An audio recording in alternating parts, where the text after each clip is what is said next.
tar paper shacks. Mm-hmm. You lived there with your family? Yes. Were there other people that were involved in that operation? No. I bought the timber and I hired men. I had men hired working for me. Mm-hmm. But I was alone in the operation. Did you hire any of the men from the transient camp? Not here, no. Mm-hmm. I did when I was over on Elbow. I hired some. Now those men in the transient camps, where did they come from? All over. All 48 states, I guess. As far as I know, there was a lot of them. I knew some of them. They was from Missouri and from California and just about every state, pretty much all the states there was, is what I've heard of. I know I had a couple of men working for me one time that was from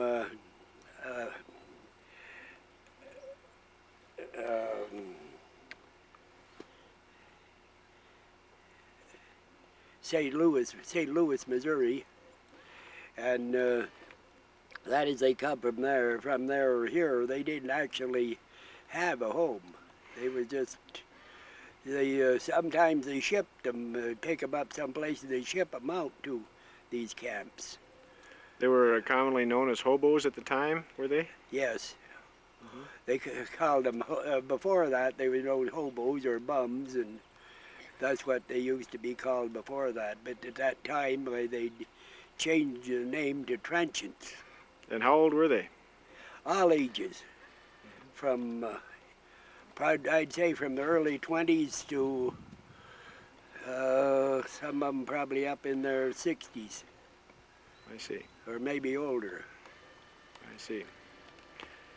But they weren't actually working for you here at this site? No. Okay.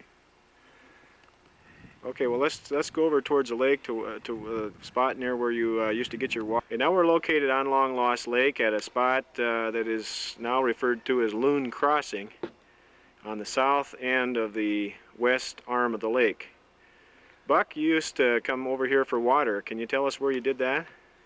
We come down to this road here, and we must the edge of the water must have been out in here someplace, because this was just a little pond.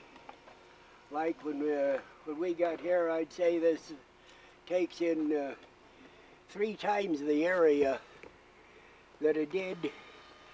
And over in there, that wasn't hooked up to the main other part of the lake. So this was a separate lake itself then? This was separate, kind of separate, over in from that point, over in there someplace, from that point across there. There was high ground clear across. The narrows where the sandbar is, where the power line goes across now, was the edge of this lake then.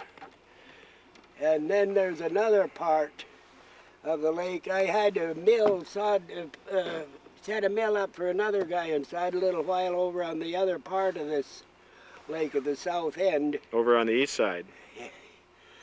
Yeah, well, it's south, clear the south end. South end on the east. On another road that ran in from there. Mm-hmm. And I set a mill up there, George Berger's mill. That was in the 40s. No, that was in 39, I set a mill in there, and we saw deadheads. They picked logs out of the lake. Berger had crew working at picking logs. These were logs that had been milled or sawed earlier and that had sunk to the bottom? Yes, they sunk when they was floated them in the lake, and they'd logs that sunk. Back in that earlier logging operation? Yes, from Nichols and Chisholm logging. So they had been underwater for over 20 years then? Oh yes, it's hard to tell how long. But they were still good timber?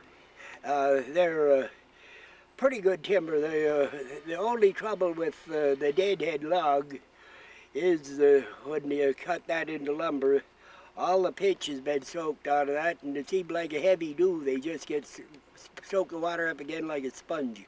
I see. Unless it's good wood, and well preserved if you keep it painted or keep it where it could stay good and dry all the time. Once it's dried out and get wet again, it'll rot awful fast. Do you know anything about the fishing in this lake back in the 30s? I know that they used to get small bass, about a pound and a half of black bass. They could get them just as fast as you could throw a hook in the water. That'd be right in this area, in this south yes. arm here. I knew some of them. They used to, right over here, we see where that landing is. They used to come down there and fish from the banks there. There was a steep bank in there, and they just cast out from the shore. And they get them bass just as fast as you could throw them throw the hook in the water. And that was about all there was bass that they were catching? About the only thing I knew of that they was getting. They might get some other kind now and then, but bass was the main thing. I remember some of the fisher guide down from Park Rapids took some guys up here and guaranteed them their bass, their limit in 2 hours time. He brought them up here to get them, and he got them their 2 hours time. They had their limit of bass. Hmm. Now, were there any cabins at all on the lake back in the 30s when you were here? Boy, I can't think of any that was in. I don't know right now of any cabin that was on the lake at that time. What about Leverson? Was he here at that time? Yes, but he wasn't on the lake. Well, he had the mill, but he put the cabins up on the lake years later. But he had a mill over in west of the lake a ways, near the north or west from where he put them cabins in. Mm-hmm. Was he here before you were? He moved in here in the winter before I come in the spring. He come in through here in the winter of 33 and 34. He set mill in there at that time. But he wasn't on the lake. He was about 3/4 of a mile from the lake where he had the mill. Did you get to know him? Yes, I knew him well. Mm-hmm. What kind of a man was he? Oh, he was a nice guy to get along with. He was a lumberman. He had a shop to begin with and sawmill down at Pelican Rapids.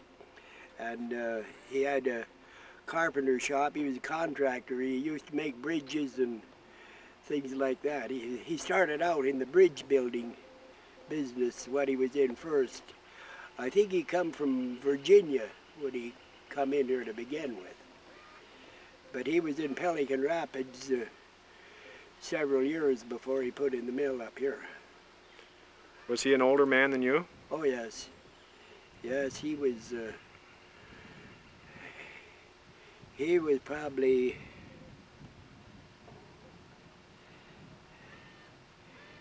I think he was old enough to have been my father as far as I goes. I don't know just how old he was. Do you recall when he died? Huh? Do you recall when he died? Well, he died out in Virginia. He used to go the later years after he closed the mill, quit the sawmill and that. He used to go to Virginia, state of Virginia in the wintertime. And he died out there, and I don't remember what year, but he died when he was in Virginia. Did he have a pretty large operation here? Yes, he did. He had a mill, planer, and he was more into the retail business of lumber, selling retail to furnish lumber for buildings. My operation was mostly selling box lumber and selling lumber to the lumber yards, rough lumber to the lumber yards. Mm-hmm. But Leverson dried his lumber and planed it and sold to the consumer. Now the logging that you were doing back in those days, was that with chainsaws or hand saws? No, that was before chainsaws was out. Chainsaws never got to be in use around here at all until in around 45, 46. There was a few of them come in about 46, 45 or 46, but they didn't get to be popular use until up in the 50s. And so how did you do your logging then?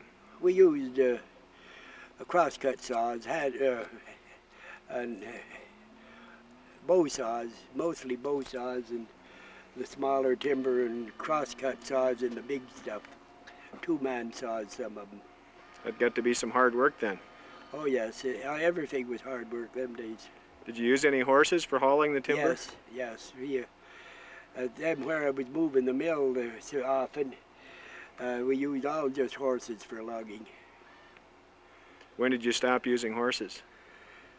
Well, I didn't stop entirely on horses until about 1950, somewhere around about 1950. We quit the horses entirely then. I got a crawler, a clee track I used for skidding logs, and then hauled them in, loaded them on truck and hauled them into the mill.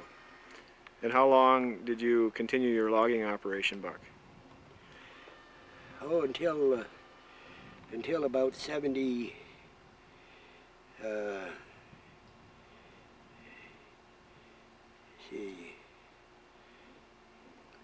I'd say about 72, 73, somewhere around there. I forgot just when. Mm-hmm.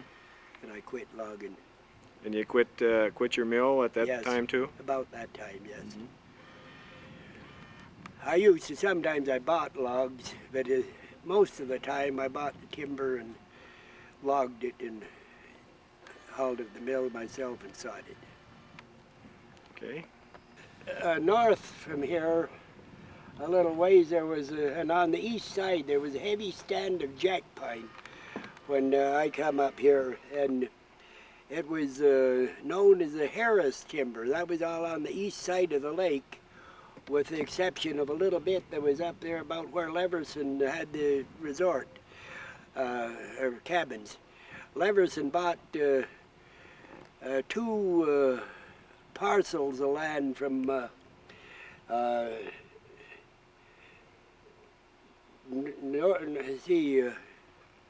Northern Pine, I think it was. Anyway, they bought all this timber during the war on the east side of the lake, and they had sawmills in there sawing it.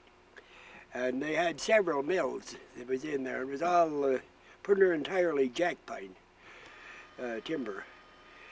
And Nichols and Chisholm never logged jack pine when they was in here. That was before jack pine, when Nichols and Chisholm was in here, was considered a weed. Mm-hmm. They didn't make much lumber out of it. And right around the lake, what did the trees look like back in the 30s? Do you recall? Yeah, that was just jack pine. Mostly jack pine all the way around? Pretty much around, pretty much, yeah. There was, some of it was still small, and there was some good-sized stuff. And where Leverson was up there was pretty near all jack pine in there. Now, was the lake logged all the way down to the lake shore itself since you came here? What? Was the lake logged all the way down to the lake shore since you came to this area? To lake where? All the way to the water. Some places they left a little bit around the edge of the lake, but most of it were good merchantable timber. They logged down to the edge of the lake, yes. And that happened after you arrived here, after you got into this area? After I left this area. After you left the area? Most of it. There wasn't this here Harris timber, that timber that was on the east side of the lake and far